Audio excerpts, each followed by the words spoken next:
Hello बच्चों, so the question is the total number of isomers for the square planar complex. ठीक है, तो ऐसा कुछ स्क्वायर प्लेनर कॉम्प्लेक्स है हमारे पास। ठीक है, तो देखो बेटा, इसमें क्या है कि एक कंसेप्ट हम लोग देखते हैं कि सपोज करिए कि आपके पास कोई ऐसा कॉम्प्लेक्स है ए बी सी डी। उसके कितने कॉम्प्लेक्स बन सकते हैं डिफरेंट। तो अगर कोई स्क्वायर प्लेनर कॉम्प्लेक्स है तो उसके तीन आइसोमर पॉसिबल है। कैसे? एक तो जो आपको दिखाई दे रहा है, ठीक है। तो ए को फिक्स करके आप क्या करिए, थोड़ा सा चेंज कर लीजिए। ए को आप यहीं रखिए, ठीक है। आप क्या करिए, जैसे अरेंजमेंट बी डी सी है, आप इसे बी सी डी कर दीजिए, ठीक है। और एक अरेंजमेंट आप क्या करिए, एक अरेंजमेंट आप लेके जा सकते हैं कुछ इस तरीके से, जैसे आप यहाँ पर डी ले आए और यहाँ पर आप जो है अ,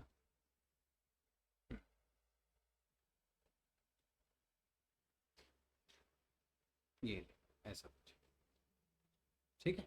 सो यहाँ पर आप देखिए, आपके तीन आइसोमर ऐसे बन रहे हैं चार के साथ, है ना। कितनी पोजीशन जो है चेंज हो सकती है, ऐसा कुछ इसमें सिनेरियो है। अब देखिए इसमें क्या है कि अगर यहाँ पर केवल सिंपल होते, जैसे फ्लोरीन क्लोरीन है, लेकिन यहाँ पर दो लीगेंड ऐसे हैं बेटा, SCN, जैसे आपका ये SCN हो गया, ये आपका S की तरफ से भी लग सकता है और N की तरफ से भी लग सकता है। इसी प्रकार से जो आपका NO2 है वो NO2 की तरफ से भी लग सकता है और ONO की तरफ से भी लग सकता है। तो यहाँ पर क्या होगा बेटा कि फ्लोरीन क्लोरीन SCN और NO2। तो एक तरीका ये है कि अगर मान लीजिए सिंपल कंपाउंड होते तो आंसर आपका 3 आ जाता, लेकिन यहाँ पर क्या है, 3 तो जब आएगा जब ये सिंपल होंगे। लेकिन क्या है, ये अपनी साइड्स भी चेंज कर सकते हैं। जैसे अगर मान लीजिए कि SCN की एक साइड्स को लेकर लिया जाए, SCN की S वाली साइड को लेकर लिया जाए, तो कितना आंसर आएगा, 3। और अगर SCN की एक साइड को लेके फिर NO2 की आप कौन सी साइड लेते हैं, N की तरफ से लेते हैं तो 3 आंसर आ जाएगा।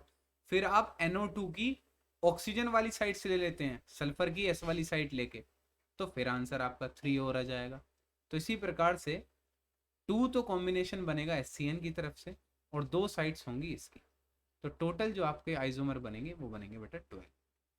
ठीक है, तो इसमें थोड़ा सा आपको समझने की ज़रूरत है, थोड़ा सा यहाँ पर और भी एक्सप्लेन किया जा सकता है। जैसे आपने ये साइड जोड़ी S की तरफ से, है ना। अब S की तरफ से आप NO2 को, ठीक है, NO2 को N की तरफ से जोड़िए, तो 3 तो इसके बनेंगे, ठीक है।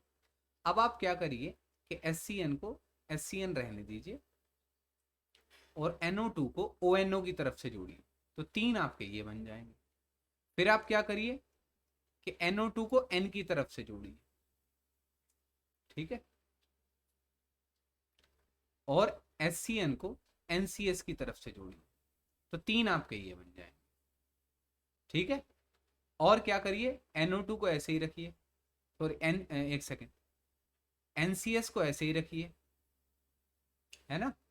और NO2 को आप ONO की तरफ से जोड़ दीजिए, तो 3 आपके ये बन जाएंगे। तो टोटल आपके 12 बनेंगे। फॉर्मूला आप सिंपल लगा सकते हैं, 3 इंटू दो दो इनकी साइड्स हैं, तो 4 तरीके हो सकते हैं रिप्रेजेंट करने के, तो 12 इसका आंसर आएगा। So hence option A is the correct answer. I hope the concept is very much clear to you. ये हमें क्वेश्चन विदाउट फॉर्मूला इसी तरीके से हमें करना था। आई होप आपको समझ में आया हो बेटा। Thank you and best of luck.